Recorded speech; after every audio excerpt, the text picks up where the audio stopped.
एक गांव में हरिशंकर अपनी पत्नी सुनीता और 16 साल के बेटे रंजन के साथ एक छोटे से घर में रहता था।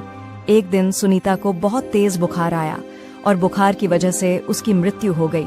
इससे हरिशंकर को बहुत दुख हुआ और रंजन भी अपनी माँ के लिए दिन रात उदास रहा।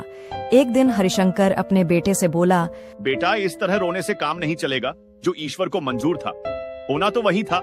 तुम्हारी माँ हमेशा तुम्हारी खुशी की कामना करती थी। सोचो, अगर आज वह तुम्हें ऐसे देखती तो कितना बुरा लगता। वह भी चाहती कि तुम मुस्कुराते रहो, खुश रहो। जीवन में कठिन समय आते हैं जिन्हें हम समझ नहीं पाते, लेकिन हमें आगे बढ़ना होता है। वह तुम्हारे अंदर हमेशा जीवित रहेंगी। अपने गम को समेटकर उसकी यादों को प्यार से अपने दिल में बेसा लो। हरिशंकर ने अपने बेटे रंजन को बहुत समझाया, लेकिन रंजन दिन रात अपनी माँ की याद में रोता रहता था। फिर एक दिन हरिशंकर के भाई आलोक ने उसे सलाह दी, हरिशंकर, मुझे लगता है कि तुम्हें दूसरा विवाह कर लेना चाहिए। अगर तुम दूसरा विवाह कर लोगे तो रंजन को माँ मिल जाएगी और तुम्हारा घर भी संवर जाएगा, जिससे तुम दोनों का जीवन फिर से खुशहाल हो जाएगा। तुम सही कहते हो।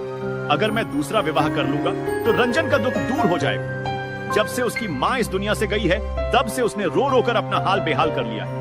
ना कुछ खाता है, ना कुछ पीता है, बस हर वक्त अपनी माँ को याद करता रहता है। हरिशंकर ने दूसरी शादी करने का फैसला कर लिया। लोगों ने उसे बहुत सी सुंदर लड़कियों के नाम बताए, लेकिन उसे कोई भी पसंद नहीं आई। फिर उसने इंदु नाम की विधवा औरत से शादी कर ली। उस औरत का एक लड़का भी था जिसका नाम नीरज था। हरिशंकर ने सोचा था कि यह विधवा औरत माँ का दर्द समझती है, लेकिन हरिशंकर की यह सबसे बड़ी भूल थी, क्योंकि उसकी दूसरी पत्नी बहुत चालाक निकली। कुछ ही दिनों में उसने रंजन के साथ बुरा बर्ताव करना शुरू कर दिया। वह रंजन से सारा दिन काम करवाती और एक पल के लिए भी उसे खाली नहीं बैठने देती थी। कई बार वह रंजन को भोजन ना देती। बेचारा रंजन बिना कुछ बोले भूखा सो जाता। एक दिन शंकर अपनी पत्नी से कहता है, इंदु, मैं किसी जरूरी काम से शहर जा रहा हूँ। करीब 15 दिन बाद लौटूंगा। तुम दोनों बच्चों का और घर का अच्छे से ध्यान रखना। ठीक है जी, तुम बिल्कुल भी चिंता मत करो, मैं सब कुछ अच्छे से संभाल लूंगी। लेकिन तुम जल्दी लौटने की कोशिश करना। मैं कोशिश करूंगा कि जल्दी लौट सकूं। तुम मेरा जरूरी सामान बांध दो। मैं कल सवेरे निकलूंगा ताकि समय पर पहुंच सकूं। अगले दिन हरिशंकर शहर के लिए निकल जाता है। फिर इंदु रंजन से बोलती है, सुनो रंजन, तुम्हारे पिताजी किसी जरूरी काम के लिए शहर गए हैं, इसलिए अब तुम्हें ही इस घर के सारे काम करने होंगे। कल से तुम खेतों पर जाकर काम करना, समझे? लेकिन माँ, मुझे तो खेती का काम नहीं आता, फिर मैं खेतों में कैसे काम करूँगा? अरे माँ, मत बोल मुझे, मैं तेरी माँ नहीं हूँ। तेरी माँ तो चल बसी और तुझे मेरे ऊपर बोझ बनाकर छोड़ गई। माए, तुम क्या कह रही हो? सौतेली ही सही, लेकिन तुम तो मेरी माँ हो। मैं भी तुम्हारे बेटे नीरज के जैसा ही हूँ। पिताजी ने तुमसे शादी इसलिए की थी कि मुझे माँ की कमी महसूस न हो। अरे अपनी बकवास बंद कर, तू नीरज जैसा कैसे हो सकता है? वह तो लाखों में एक है और तू नामुराद कहीं का हर वक्त बड़े बूढ़ों जैसी बात करता है। जितनी तेरी उम्र है उतनी बातें किया कर। हरिशंकर के जाने के बाद इंदु रंजन पर और भी ज्यादा जुल्म करने लगती है। वह रंजन को सारा दिन खेतों पर काम करने के लिए भेज देती और अपने बेटे नीरज को घर में बैठाकर खूब अच्छी चीज खिलाती थी और रंजन को सूखी रोटियां देती थी। वह भी वक्त बेवक्त अपनी सौतेली माँ का यह व्यवहार देखकर रंजन को बहुत दुख होता था। उसे अपनी माँ की याद आने लगती थी। वह घर से दूर एक पेड़ के नीचे बैठकर सोचने लगता है, अगर आज मेरी माँ जिंदा होती तो वह मुझसे कितना प्यार करती, वह मेरी कितनी फिक्र करती थी, मेरे लिए अच्छा खाना भी बनाती थी। माँ, कहाँ हो तुम? मुझे तुम्हारी बहुत याद आती है। मैं तुम्हारे बगैर नहीं जी सकता हूँ। मैं तुम्हें बहुत याद करता हूँ। तुम्हारी कमी मैं हर पल महसूस करता हूँ। तुम्हारे बिना जीना बहुत मुश्किल हो गया है। रंजन बेचारा अपनी माँ को याद करके उदास बैठा हुआ था। उतने में ही मोहल्ले की 2 महिला आती हैं। उन्हें रंजन पर बहुत दया आती है। यह सब सौतेली माँ की करतूत है। अपने बेटे को इतने प्यार से रखती है और बेचारे रंजन को सही से खाना भी नहीं देती है। सारा दिन खेतों में काम करवा है। हाय बेचारी, क्या जानती थी कि उसके मरते ही लड़के की यह दुर्दशा होगी। ईश्वर न करे किसी भी बच्चे का सौतेली माँ से पाला पड़े, जिसे अपने बच्चों की जिंदगी खराब करनी हो, वह बच्चों के रहते हुए अपना दूसरा बयां कर ले। ऐसा कभी नहीं देखा कि सौत के आने पर बच्चों का जीवन तबाह ना हो गया हो। ऐसी देवी ने जन्म ही नहीं लिया जिसने सौत के बच्चे को अपना समझा हो।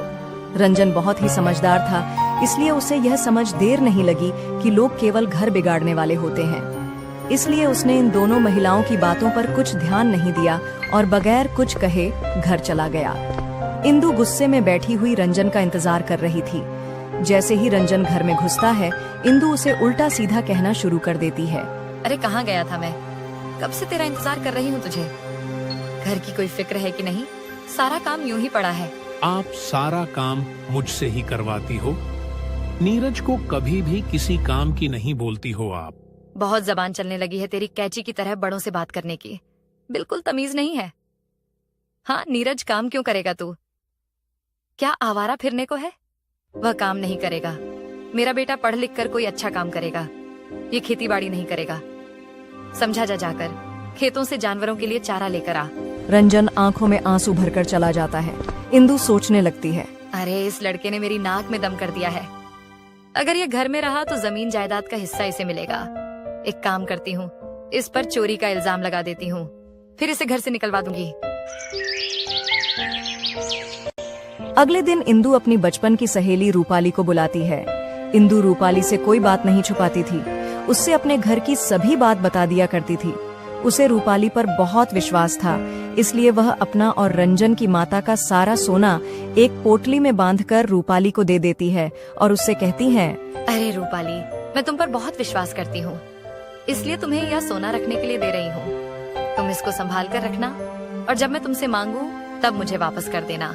तुम चिंता ना करो, मैं इसको संभाल कर रखूंगी। लेकिन तुम यह सोना मेरे पास क्यों रख रही हो? दरअसल मैं रंजन को घर से भगाना चाहती हूँ। अगर वह यहाँ रहेगा तो जमीन जायदाद का आधा हिस्सा उसे मिल जाएगा। मैं उस पर गहने चुराने का आरोप लगाऊंगी, फिर उसे घर से भगा दूंगी। लेकिन तुम यह सही नहीं कर रही हो। इंदु रंजन कितना मासूम है बेचारा, बिन माँ का बच्चा है, ये इल्जाम कैसे सहेगा? अभी तुम उसे जानती नहीं हो, बहुत चालू लड़का है। उससे बड़ा निकम्मा मैंने आज तक नहीं देखा। उसकी जबान कैंची की तरह चलती है। अरे घर का कोई काम नहीं करता, सारा दिन आवारा की तरह इधर उधर फिरता रहता है। मोहल्ले वालों से मेरी चुगली करता फिरता है कि मेरी माँ मुझे खाने को नहीं देती। इंदु रूपाली को यह झूठी बात इसलिए बता रही होती है जिससे रूपाली उसके गहने रख ले। रूपाली सोने की पोटली लेकर अपने घर चली जाती है। उसके बाद इंदु पूरे गांव में यह हवा फैला देती है कि कोई उसके गहने चुरा कर ले गया है। इसलिए वह लोगों को दिखाने के लिए फूट फूट कर रोने लगती है। गांव के 2 महिला और एक बुढ़िया उसके घर आती है। मेरी माँ ने कितनी मेहनत से पैसे इकट्ठे करके मेरे लिए गहने बनवाए थे। मैं उन गहनों को पहनकर कितना खुश होती थी। जब मैं उन्हें पहनकर कहीं जाती थी तो मेरे सारे दुख दूर हो जाते थे। अब मैं क्या करूं? मेरा जी ऐसा चाहता है कि मैं कहीं जाकर मर जाऊं। अरे बहू, ऐसा नहीं कहा करते। तू उन गहनों के चक्कर में अपनी जान क्यों लेने पर तुली है? अगर तेरे नसीब में वो गहने होंगे तो तुझे जरूर मिल जाएंगे। अरे मुझे लगता है मेरे गहने रंजन ने चुरा लिए हैं। वो सुबह से घर भी नहीं आया है। पता नहीं मेरे गहने को लेकर सुबह से कहाँ घूम रहा है। अरे रंजन ऐसा नहीं है, पूरा गांव जानता है उसके जैसा ईमानदार बालक कोई नहीं है। तू यूं किसी बेकसूर पर आरोप मत लगा। अरे आज रंजन के पिताजी भी आने वाले होंगे। मैं उन्हें क्या जवाब दूंगी? वह चोर उनकी पहली पत्नी के भी सारे गहने चुरा कर ले गया है। अरे पहले तू रोना धोना बनकर रो रो कर क्या हाल बना लिया है। जा कुछ खा पी ले, सुबह से रोने पर ही तुली हुई है। ईश्वर ने चाहा तो तेरे गहने मिल जाएंगे। यूं ही एक दिन गुजर जाता है। अगले दिन हरिशंकर आ जाता है। घर का सूनापन देखकर वह हैरान रह जाता है। वह इंदु से पूछता है, क्या हुआ इंदु, तुम इतनी उदास क्यों हो? तुम्हें तो मेरे आने पर खुश होना चाहिए, लेकिन तुम तो दुख मना रही हो। अरे किसी ने मेरे सारे गहने चुरा लिए और तुम्हारी पहली पत्नी के भी सारे गहने चुरा लिए। तुम ये क्या कह रही हो इंदु? ऐसा कैसे हो सकता है? हमारे घर में किसी की हिम्मत नहीं है घुसने की, फिर गहने कैसे चोरी हो सकते हैं? मैं भी यही सोच रही थी। मुझे लगता है किसी घर के ही इंसान ने वो गहने चुराए हैं। हमारे घर में ऐसा कोई नहीं है जो चोरी कर सके। देखो, तुम मुझे गलत मत समझना। मुझे लगता है रंजन ने वो गहने चुराए हैं। रंजन ऐसा कभी नहीं कर सकता। वो बहुत समझदार और ईमानदार लड़का है। मैं ये कभी नहीं मान सकता हूँ कि रंजन चोर है। दरअसल कल रंजन मुझे उल्टा सीधा बोल रहा था, तो मैंने कह दिया तुम्हें बात करने की तमीज नहीं है, इसलिए वो मुझसे नाराज होकर चला गया। वो बच्चा है, नासमझ है, किसी बाहर वाले ने बहका दिया होगा, इसलिए उसने गहने चुरा लिए होंगे। तुम एक बार उससे पूछो तो सही। ठीक है, मैं अभी हरिशंकर रंजन को बुलाता है और उससे कहता है, रंजन, यह क्या मजाक है? तुमने अपनी माँ के गहने चुरा लिए? तुम ऐसे तो ना थे। फिर मेरे जाने के बाद तुम्हें क्या हो गया है जो तुम चोरी करने पे उतर आए हो? पिताजी, मैं भला ऐसा क्यों करूँगा? मुझे क्या जरूरत पड़ी है कि मैं चोरी करूँ? तुम माँ के कहने पर मुझ पर शक क्यों कर रहे हो? मैं किसी के कहने पर शक नहीं कर रहा हूँ। मैं बस तुमसे पूछना चाहता था। मैं जानता हूँ कि तुम ऐसा कभी नहीं कर सकते हो। फिर हरिशंकर इंदु के पास जाकर कहता है, मुझे पुलिस को सूचना देनी होगी, लेकिन गहने मिलने की कोई उम्मीद नहीं है। जो चीज एक बार खो जाती है या चोरी हो जाती है, उसका मिलना बहुत मुश्किल है। पुलिस का नाम सुनकर इंदु बहुत घबरा जाती है और वह सोचने लगती है, अगर इन्होंने पुलिस को सूचना दे दी तो मेरा तो भांडा फूट जाएगा और फिर मैं किसी को मुंह दिखाने के लायक नहीं रहूंगी। अगर मुझे पता होता कि बात पुलिस तक पहुंच जाएगी तो मैं ऐसा कभी नहीं करती। मुझे कैसे भी करके हरिशंकर को पुलिस थाने जाने से रोकना ही होगा। तुम किस सोच में पड़ गई हो? मैं पुलिस को सूचना देने जा रहा हूँ। तुम अपना ख्याल रखना, मैं 1 घंटे में वापस आ जाऊंगा। अरे जब आप जानते ही हैं कि पुलिस को सूचना देने से गहने मिलने की कोई उम्मीद नहीं है, तो पुलिस के पास क्यों जा रहे हो? इतना बड़ा नुकसान हुआ है, चुपचाप भी तो नहीं बैठ सकता। उन गहनों को आज बनवाने जाओ तो 1000 से कम में नहीं बनेंगे। अरे तकदीर में होंगे तो मिल जाएंगे, नहीं तो जो ईश्वर की मर्जी। वह सही, मैं तुम्हारे हाथ जोड़ती हूँ। अभी पुलिस थाने मत जाओ, हमें थोड़ा इंतजार करना चाहिए। अगर चोर कोई घर का निकला तो अनर्थ हो जाएगा। हमें पहले खुद तहकीकात करनी चाहिए। हरिशंकर इंदु की बात मान लेते हैं। अगले दिन सवेरे सवेरे इंदु रूपाली के घर पहुंच जाती है और रूपाली से कहती है, अरे बहन, जो जा, मैंने अपने सौतेले बेटे के लिए बिछाया था, उसमें तो मैं खुद ही फंसती जा रही हूँ। मैंने सोचा था चोरी का नाम सुनकर वह रंजन को घर से निकाल देंगे, लेकिन कोई रंजन को चोर मानने के लिए तैयार नहीं है। हरिशंकर पुलिस को सूचना देने जा रहे थे। मैंने बड़ी मुश्किल से रोका है उन्हें।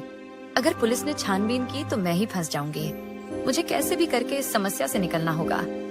मैं तुम्हारे पास अपने गहने लेने आई हूँ। मैं हरिशंकर से कह दूंगी मैं गहने रखकर भूल गई थी। इस तरह इस समस्या का हल हो जाएगा। तुम किन गहनों की बात कर रही हो? तुमने मुझे गहने कब दिए थे और किसके सामने दिए थे? रूपाली की ये बात सुनकर इंदु के होश उड़ जाते हैं। इंदु समझ जाती है कि रूपाली गहने जब्त करना चाहती है। अरे बहन रूपाली, ये तुम क्या कह रही हो? मैंने तुम्हें अपने और रंजन की माँ के गहने संभाल के रखने के लिए दिए थे। तुम यहाँ से सीधी तरह जाती हो कि बुलाऊं? तुम्हारे पति को पूरा गांव जानता है। तुम्हारे गहने किसी ने चुरा लिए हैं। अगर गांव वालों को तुम्हारी सच्चाई पता चल गई तो तुम किसी को मुंह दिखाने के लायक नहीं रहोगी। गांव में तुम्हारे पति की इज्जत खराब हो जाएगी। तुम जैसी कठोर हृदय की औरत मैंने आज तक नहीं देखी। अपने बेटे के चक्कर में एक मासूम बच्चे की जिंदगी खराब करने पे उतर आई। भलाई इसी में है। चुपचाप अपने घर चली जाओ और कभी यहाँ मत आना। इंदु को रूपाली की बात पर बहुत गुस्सा आता है, लेकिन वह मजबूर हो चुकी थी, इसलिए उसने रूपाली से कुछ नहीं कहा। अगर वह रूपाली से कुछ कहती तो सच्चाई का सबको मालूम हो जाता, इसलिए वह बगैर कुछ कहे अपने घर की ओर निकल जाती है और सोचने लगती है, हे ईश्वर, बड़े बूढ़े सही कहते हैं। जो दूसरों की राह में कांटे बिछाते हैं वो उलटे उसे ही चुभते हैं। मैंने उस मासूम नादान बालक पर इतना बड़ा कलंक लगाने की सोची थी। मैं अपने आप को कभी माफ नहीं कर पाऊंगी। इंदु को अपनी गलती का एहसास हो जाता है। उसके पास अब केवल एक ही रास्ता था, या तो चुप रहे या फिर हरिशंकर को सब कुछ सच सच बता दे और रूपाली से अपने गहने ले ले। इसलिए इंदु फैसला कर लेती है कि वह हरिशंकर को सब कुछ सच सच बता देगी। वह घर पहुंचकर हरिशंकर से कहती है, मैं आपसे एक बात करना चाहती हूँ। ये बात सुनकर शायद आप मुझे माफ ना कर सको और घर से निकाल दो, लेकिन मुझे कोई दुख ना होगा। मेरे जैसी महिला के साथ ऐसा ही होना चाहिए। इंदु, क्या हो गया तुम्हें? तुम ये कैसी अजीबोगरीब बातें कर रही हो? दरअसल वह गहने किसी ने नहीं चुराए। वह मैंने अपनी सहेली रूपाली को दे दिए थे। मैंने सोचा कि रंजन पर चोरी का इल्जाम लगवाकर घर से निकलवा दूंगी। उसके बाद सारी जमीन जायदाद पर मेरे बेटे का हक होगा। मैंने उस मासूम पर बहुत जुल्म किया है। मैं माफी के लायक नहीं हूँ। इंदु, मुझे पहले से ही पता था कि गहने किसी ने नहीं चुराए। मैं तो बस तुम्हारे मुंह से सुनना चाहता था। रूपाली ने मुझे पहले ही सब बता दिया था कि तुमने किस तरह उसे गहने देकर रंजन पर चोरी का इल्जाम लगाया। लेकिन तुम एक बात भूल गई, मारने वाले से बड़ा बचाने वाला होता है। जो साजिश तुमने एक मासूम बच्चे के लिए रची थी, तुम ही उल्टा उसमें फंस गई। उतने में ही रूपाली गहने लेकर वहाँ आ जाती है और हरिशंकर को दे देती है। इंदु, तुम सोच रही होंगी कि मैंने तुम्हारे साथ यह क्यों किया, लेकिन मैं जानती हूँ कि मैंने सही किया। मैं बेमां के बच्चे पर अत्याचार होते नहीं देख सकती। तुम तो उस मासूम बच्चे की जान लेने पर उतारू थी।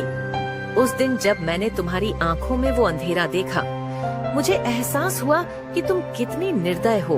मैं मानती हूँ मुझसे गलती हो गई। मैं माफी के लायक भी नहीं हूँ। मैं अब जीना नहीं चाहती। हरिशंकर, हो सके तो मुझे माफ कर दो। इंदु, तुम्हें अपनी गलती का एहसास हो गया। यही तुम्हारे लिए काफी है। इंसान को अपनी गलतियों से ही सीखने का अवसर मिलता है। हम सभी कभी ना कभी गलतियां करते हैं, लेकिन उनसे सीखना और खुद को सुधारना सबसे महत्वपूर्ण है। इसलिए मैंने तुम्हें माफ किया, क्योंकि मैं जानता हूं कि तुमने दिल से अपनी गलती को माना है। उसके बाद इंदु ने रंजन को कभी परेशान नहीं किया। वह रंजन का अपने बेटे की तरह ख्याल लगने लगी और फिर रंजन भी अपनी सौतेली माँ के साथ खुशी से रहने